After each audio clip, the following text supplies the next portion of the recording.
There's an entire hierarchy of evil described in the Bible, and almost no one truly understands it.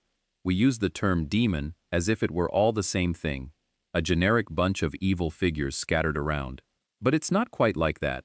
The biblical text separates these entities by function, by power, by origin, and at the top of this hierarchy is a name that appears far less than you might imagine: Satan. He's not even the most frequently mentioned. Wait, what?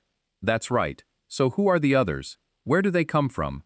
And why does the Bible seem to treat this as an organization that no one taught you about in church? Let's start at the top, because it's what everyone has heard of: Satan. The Hebrew word, Satan, literally means accuser or adversary.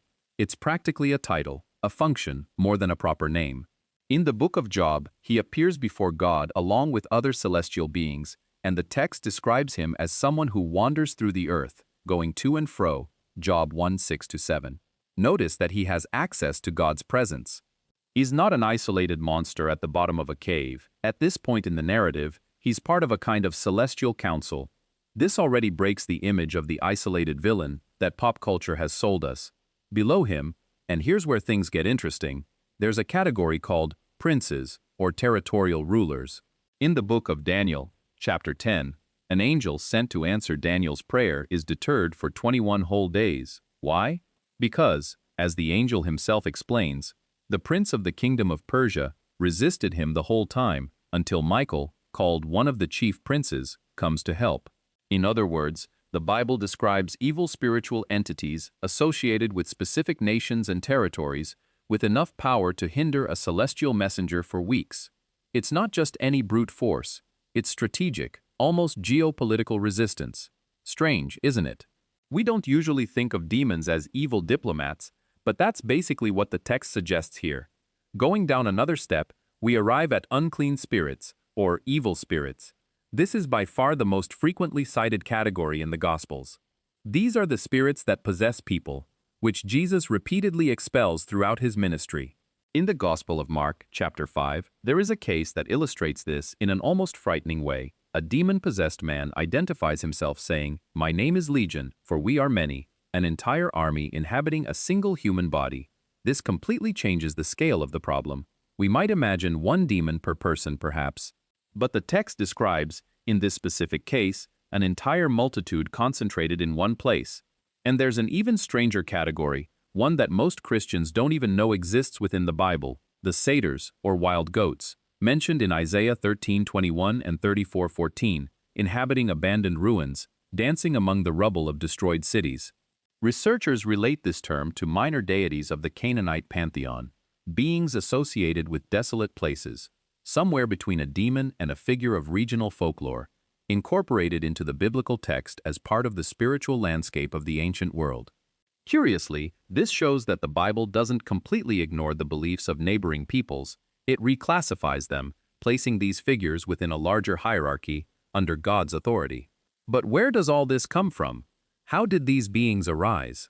Here we enter one of the most debated and least agreed upon texts in the entire Bible, Genesis 6. The sons of God, who unite with the daughters of men and generate a race of giants called Nephilim. Some scholars read sons of God as a specific human lineage. Others, supported by the book of Jude, verse 6, which speaks of angels who did not keep their own domain but abandoned their proper dwelling place, read this as a literal angelic rebellion, with consequences that echo to this day in the existence of evil spirits roaming the earth. There's no way to definitively say which reading is correct with 100% certainty, but it's understandable why this chapter generates so much debate. It is possibly the root origin of this entire hierarchy that we have been outlining so far. But perhaps the most shocking information of all isn't about the demons themselves, it's about how Satan began. Because he wasn't born a villain. In Ezequiel 28, in a text addressed to the king of Tyre, but which most theologians understand as having a double layer of meaning, it speaks of a figure who was, in Eden, the garden of God, covered in precious stones, described as an anointed cherub, that is, one of the angels closest to the throne of God, not just any creature. And the text continues, "You were perfect in your ways, from the day you were created, until iniquity was found in you." Perfect, up to a certain point. And what broke that perfection, according to the text itself? Pride. Your heart was lifted up because of your beauty. It wasn't an external force that corrupted him. It was himself, looking at himself and deciding that that wasn't enough. Isaiah 14 completes this picture with a phrase that has practically become synonymous with the name Lucifer in popular culture. How you have fallen from heaven, morning star, son of the dawn. And then, 5 consecutive statements, all beginning with I. I will ascend to heaven. I will exalt my throne. I will sit. I will ascend. I will be like the Most High. 5 I's in a row. Notice that. It's not a fall by accident, by weakness, by being deceived by someone stronger. It's a repeated, verbalized choice to put one's own self in the place of God. And that's basically the yardstick the Bible uses to define what, at its core, is all spiritual evil. Not brute force, not frightening appearance. It's self-will trying to occupy a throne that is not its own.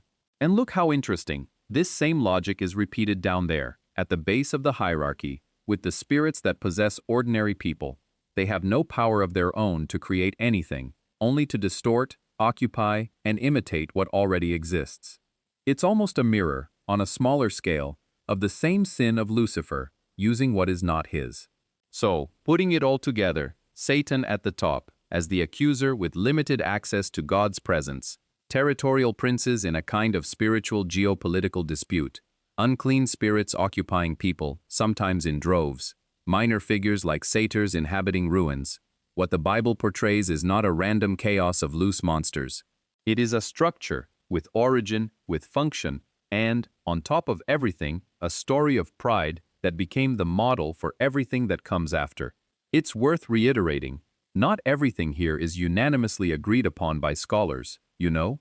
Genesis 6 alone has already generated decades of academic debate, and the double reading of Ezekiel 28 and Isaiah 14, a human king on the surface, Satan behind it, also has those who disagree.